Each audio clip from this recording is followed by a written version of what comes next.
let's speed run real quick our top 10 quarterbacks for week 8. And remember, a decent amount of these quarterbacks had bye weeks this past week. Like Jackson Dart had a bye week. Will Howard had a bye week. Drew Aller and Penn State had a bye week. So there's going to be some buys in there. But overall, I would say that this was not a lot changed, I guess you could say. I mean, we had a new person enter in the top 10. But the rest of it was just so weird that I can't really sit here and go like, oh, yes, this is one of the greatest weeks of all time. There's so much movement. Everybody was just so either meh or bad that, apart from the top guys, that I didn't really know what to do. If I'm being 100% honest with you, I didn't really know what to do and how to handle this whole situation. But at number 10, I thought about this quite a bit. I've rotated back and forth with this. I am going to have, it's basically 9A, 9B, because I think both quarterbacks offer some good things. I feel bad because one of them had a bye week this week, and one of them got hurt at the end of the first half and only played a half. But he looked so good in that first half against Nebraska, and that's obviously Curtis Rourke. Do I put him at number 9 or number 10? I think it's a very weird conversation to have because I think they're both very good quarterbacks. You know what? I'll put Will Howard at number 10. I'll put Curtis Rourke at 9. He made some fantastic throws against Nebraska this past weekend. Again, I know he only played a half. I know he had an interception, but the interception came on the final throw of the first half. So I'm not really too concerned about Curtis Rourke and his interception that he threw. It was like Drew Aller against USC. Like, he threw 3 interceptions in the game. One of them was on a Hail Mary in the last play of the game. The last play of regulation, I guess you could say. So those interceptions don't really count in my book. Yes, he had some other interceptions throughout the game, but in this one that was Drew Aller, I should say. Curtis Rourke didn't really do anything that was like head scratching. Curtis Rourke, though, what he did so well, it reminds me of another former Indiana quarterback that wore number 9. I know he did most of his success at another university, but he throws some consistent ass back shoulder throws. I think he hit about 4 or 5 back shoulder throws throughout this game, and they were all perfectly placed and all went for about 15 or more yards. Like, they were absolute dots. Like, that's what you want to see if you're recording. He can make every single throw on the football field. Every single one. And he's decently mobile as well. I'm not sitting here and acting like he's Jaden Daniels or something, but he can move. He didn't register a ton of yards against Nebraska, but he can move. He's not a statue. He can make all the throws on the field. He's got the size you're looking for. Definitely got the arm talent. Like Curtis Rourke, I would put him at number 9 on this list. I feel bad for Will Howard. We're going to drop him down 1 spot to 10. But you know what? Sometimes that's just how the cookie crumbles. And then number 8, he's going to keep his spot, is Jackson Dart. They had a bye week this week, Ole Miss, but they're taking on Oklahoma this weekend, who's coming off a ass blasting against South Carolina last weekend. So this should be an interesting one. Like we said a little bit ago, I do expect Jackson Dart and Ole Miss to look more like Jackson Dart and Ole Miss. He hasn't had the same success these past couple weeks, so I want to see him go back to that level. And against Oklahoma, with that, they're reeling. Oklahoma's been playing bad. They got beat up by Texas. I think combined the last 2 weeks, they got beat 69-12 or something like that. Like, this is a game for Ole Miss to absolutely put the hammer down, pedal to the metal, bury Oklahoma. You're at home, so might as well have a game and a half this week. I would love to see that from Jackson Dart. Number 7, Drew Aller, still same spot. He was on a bye week this week. He's had a great season. Again, 3 picks against USC, 2 not so great ones, 1 at the end of the half, so I'm not really concerned about that. But Penn State is taking on Wisconsin this coming weekend, so that should be a very interesting one. I believe it is on the road as well. No, it's at home for Penn State. Like, this is a game where I would love to just see Drew Aller ball out. I would love to see it. I know Wisconsin's a tough football team to play against and stuff like that, and they have one of the better pass defenses in the conference. Like, if you're looking at the conference rankings for Wisconsin, they have a top 3 passing defense and a bottom 5 rush defense. So, in all actuality, you would probably see Penn State lean on the run a little bit more than lean on the pass, but in these types of games, maybe they run the ball so well with Nick Singleton and Katron Allen that it opens up lanes in the passing game for Drew Aller to hit up. So, I'm intrigued to see how he does, but he comes in at number 7. Number 6, we got Garrett Nussmeier. 233 yards, no touchdowns, didn't have any picks against Arkansas, 34-10 victory. Not really much to sit here and talk about. Again, no touchdowns, no picks in this game. The no picks is something that I really like because there's times where he can get a little too erratic, if that makes a little sense, and kind of force the issue a little bit more than what he probably should. Like, if you look at his past 4 games, discounting this Arkansas game, he had thrown 5 interceptions through 4 games. Like, that's not necessarily what you want to see. Yes, I like the fact that he's taking risks. I like the fact that he's trying to push the ball down the field a little bit. But like I said, he can get a little too erratic at times and kind of force the issue. He's got what we call arm arrogance, where he thinks he can make every single freaking throw on the football field. And he's close to doing that. He can make almost every damn throw on the football field. Like we talked about last week, he's so anticipatory. He's got so much anticipation where his receivers are going to be, even though they're being blanketed by defenders. He can make all the throws on the field, but again, force the issue a little too much at times. But this week, I love that he didn't throw a pick. I love that he didn't do that, because the last time he didn't throw a pick was against UCLA, and that was on September 21st. So it took him damn near a month to not have an interception in a game. But no touchdowns, that's fine. I'll take it. He had a weird completion percentage game last week against Ole Miss where he completed 40-something% of his passes, but he made some big throws when they needed to happen. And he had the one interception where it hit off Will Campbell's face. So that one's kind of unfortunate. But regardless, point still stands. Garrett Nussmeier comes in at number 6.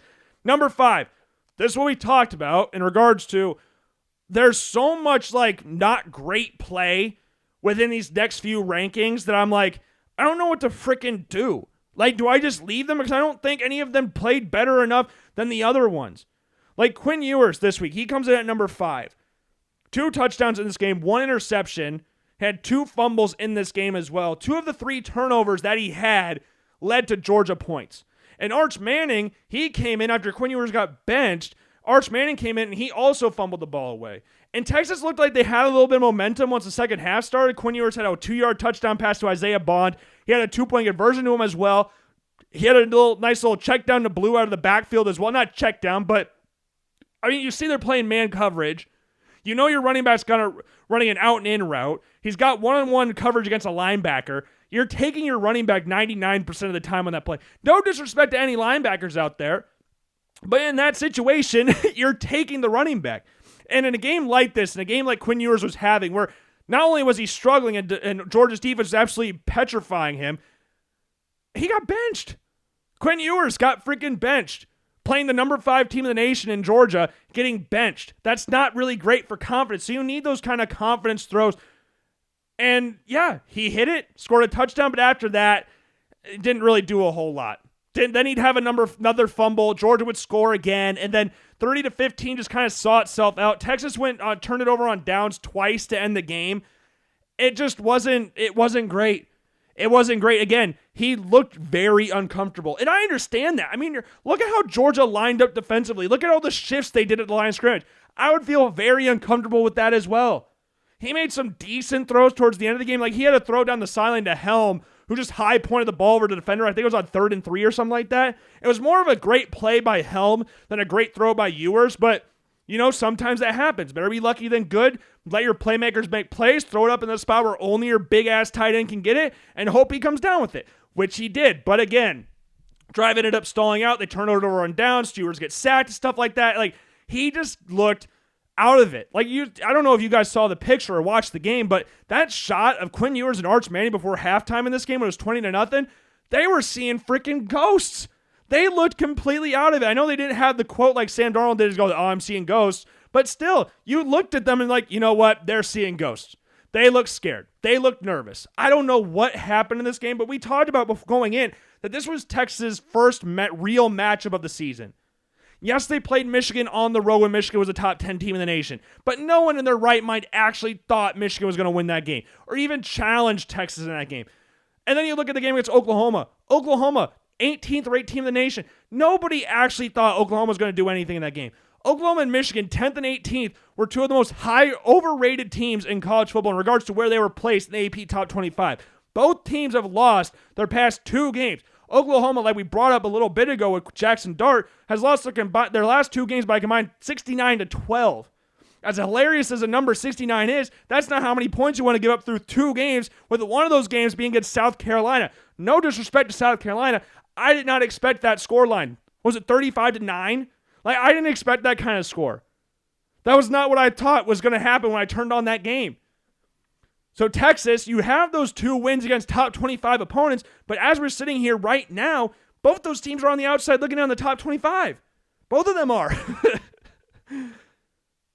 Like in this first real test that Georgia or that Texas had, they got blasted.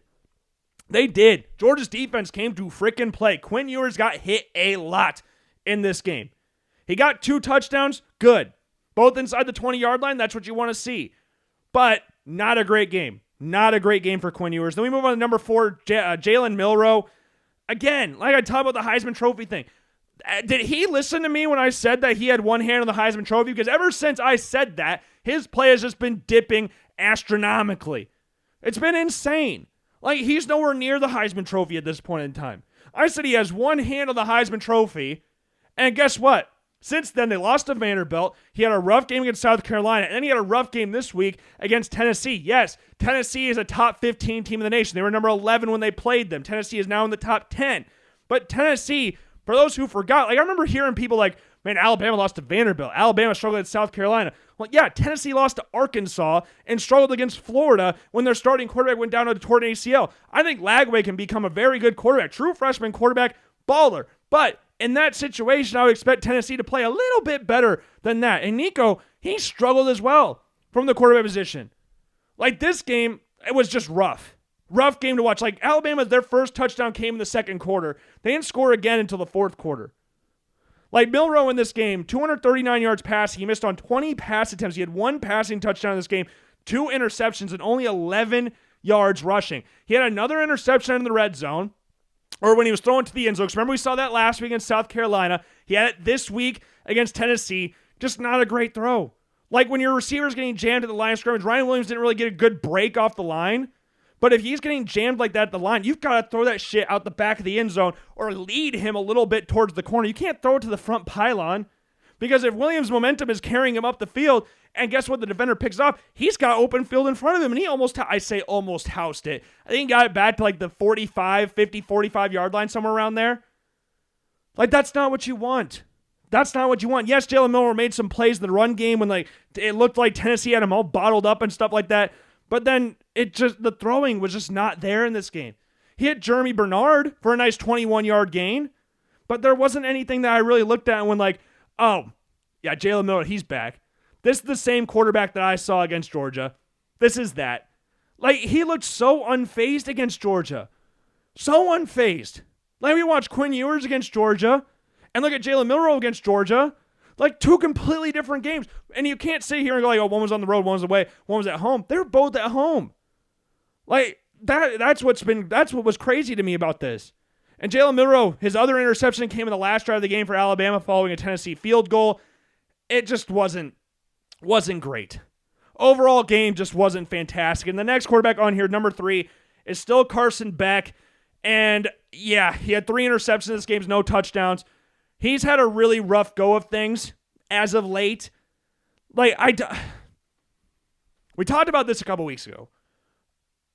Carson Beck is, I have no idea. I don't know what my thought process is on any of these 3 guys that we just mentioned. Beck, Milroe, and Quinn Ewers. I have no idea what to think about any of them right now. Because Beck, we talk about Milroe struggling. Quinn Ewers hasn't really played anybody up to this point in the season. He hasn't looked like necessarily bad at any point in the season. He did have some rough throws against Oklahoma early, but you can just put that off to the fact that maybe he's looking rough because he hasn't played in 2.5 weeks or something like that. Maybe you could, or 3.5. I don't remember if they had a bye week in there or not, but you can maybe put some of that on that. But Carson Beck, like you looked at the early portion of the season, he was playing freaking awesome. Like, that's what you wanted to see. And I know they weren't playing, like, amazing teams. Like, Clemson is now a top 10 team, but Georgia beat them fairly easily. They played Tennessee Tech. I know they're not great, but they played Kentucky. Like, in that start, he had 7 touchdowns and no interceptions those first 3 games. Since then, in 4 games, Beck has registered 8 touchdowns, which, 8 touchdowns is a good number. But he also has 8 interceptions, and he threw 6 against Alabama and Texas. I know both games were on the road. I understand that.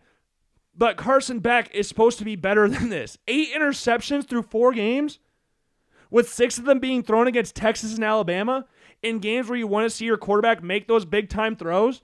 where you step up and see him rise up to the occasion and stuff like that. I don't want to see him throw 3 interceptions and have no touchdowns in this game. I know Trevor Etienne had a very good day with 3 touchdowns. I know Georgia's defense was suffocating against Quinn Ewers and the Texas offense. But 3 interceptions in this game? And 2 of them coming on 2 of the first 3 drives of the game for Georgia.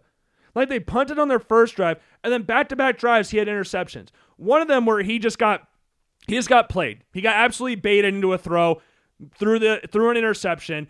Then he had the other one in the red zone where he tried to hit Lucky Lawson, I think it was, and he threw it high.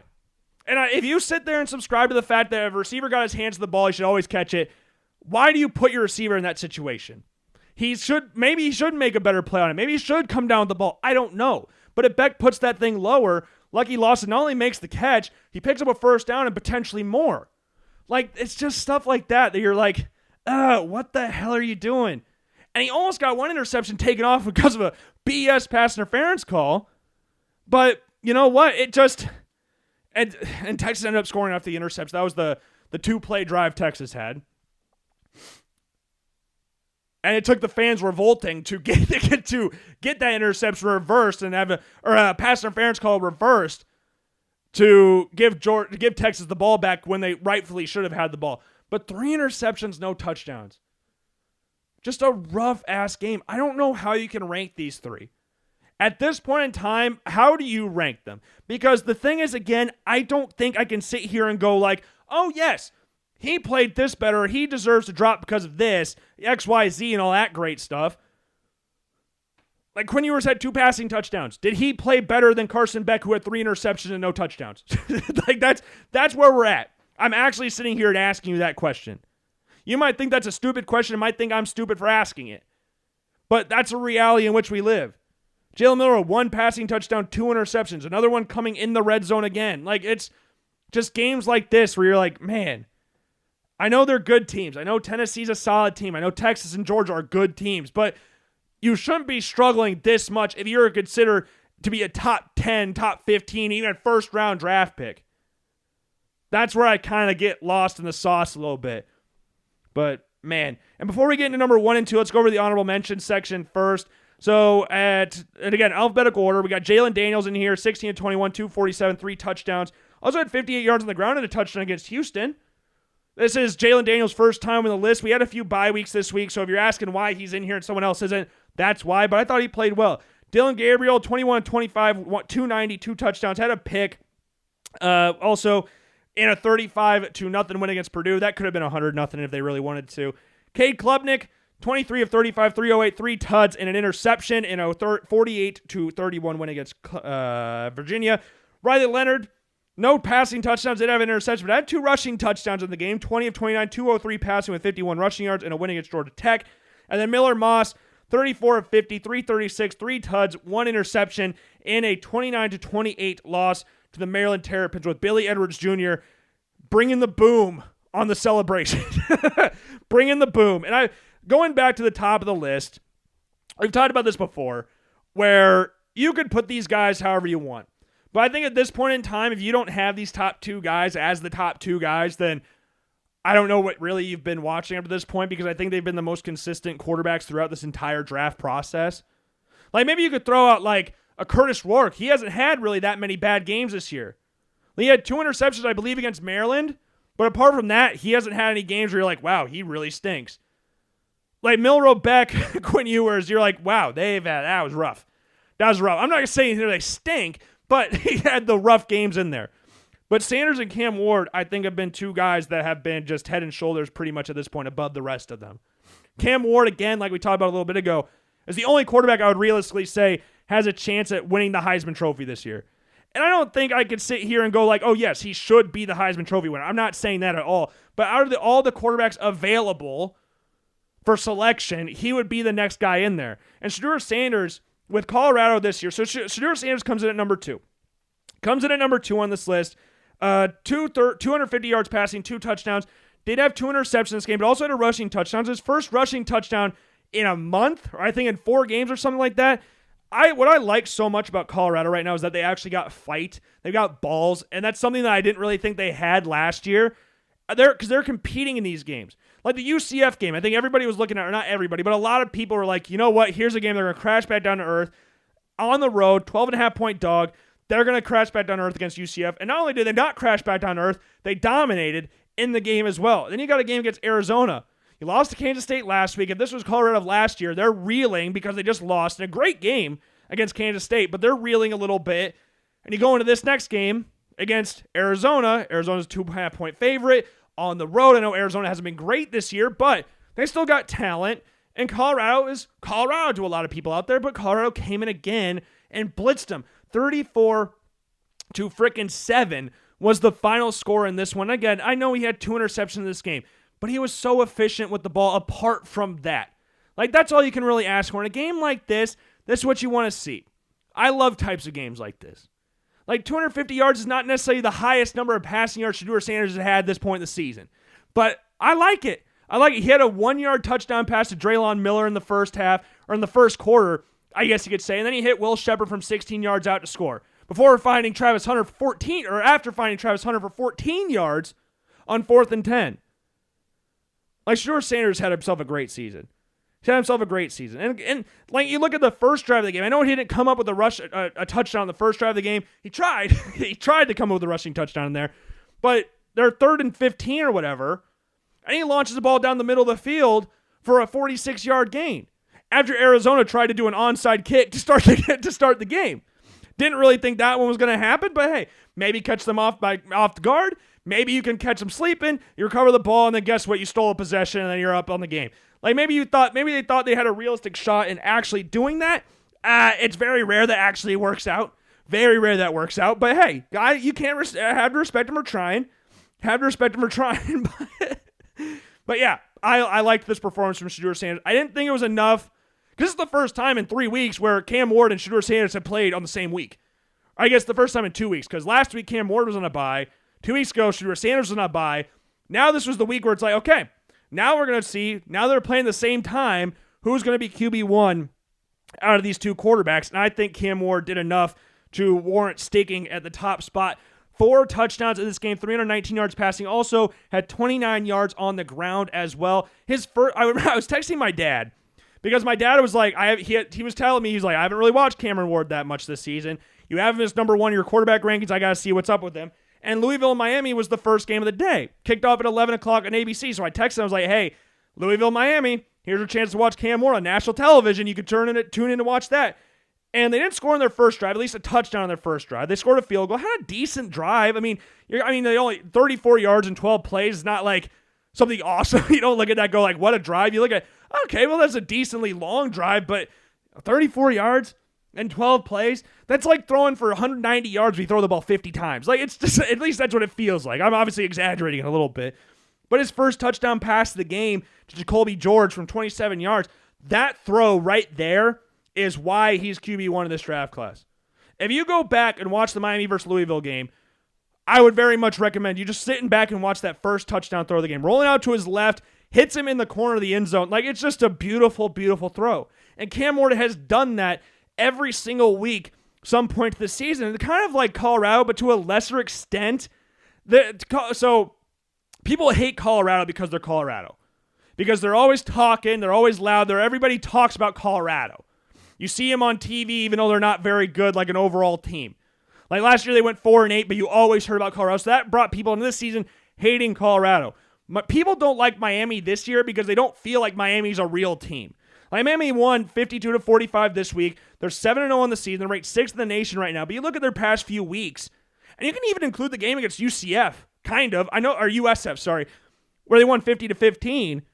Like, they haven't played really. It doesn't feel like a full game. I would say this was the closest one to that. But you look at the game against Cal. They were down, 31-10? And they had to come back in that game. They had a rough go of it at times against Virginia Tech as well. USF, South Florida. We'll call them South Florida. They were down in that game. Like, it's just games that you're like, okay, let's see them play a full game. Like, I don't think a lot of people expected Miami to be down 15-14 to USF. But USF is a very challenging team for some people. Like, Alabama struggles with USF as well. It just happens. But based off this week with Louisville on the road, I think Cameron Ward did enough to warrant keeping that QB1 spot for this week's quarterback prospect rankings. And here we go. Let's recap the top 10 again. So we have got Will Howard coming in at number 10, but you can flip him, and Curtis Worker comes in at number 9. You can flip those guys if you want to. I just thought Curtis Worker in one half against Nebraska looked really, really good. Then you got Jackson Dart at number 8. You've got Drew Aller at number 7. Garrett Nussmeier at number 6. We got Quinn Ewers at number 5. Jalen Milroe at number 4. Carson Beck at 3. You can flip those guys however you want as well. And then number 2 is Shedeur Sanders. Number 1 is Cameron Ward. And this weekend, we got Carson Beck is the only one, I believe, on a bye week. We got Cameron Ward taking on Florida State. Colorado and Shedeur Sanders are playing Cincinnati. Georgia, again, on a bye week. Alabama, they've got Missouri. Texas this weekend, they got Vanderbilt at Vanderbilt. LSU, has got Texas A&M at A&M. Penn State's got Wisconsin. Ole Miss got Oklahoma. Ohio State's got Nebraska. And then Indiana's got Washington. We have yet to see if Curtis Work will play, but obviously time will tell on that.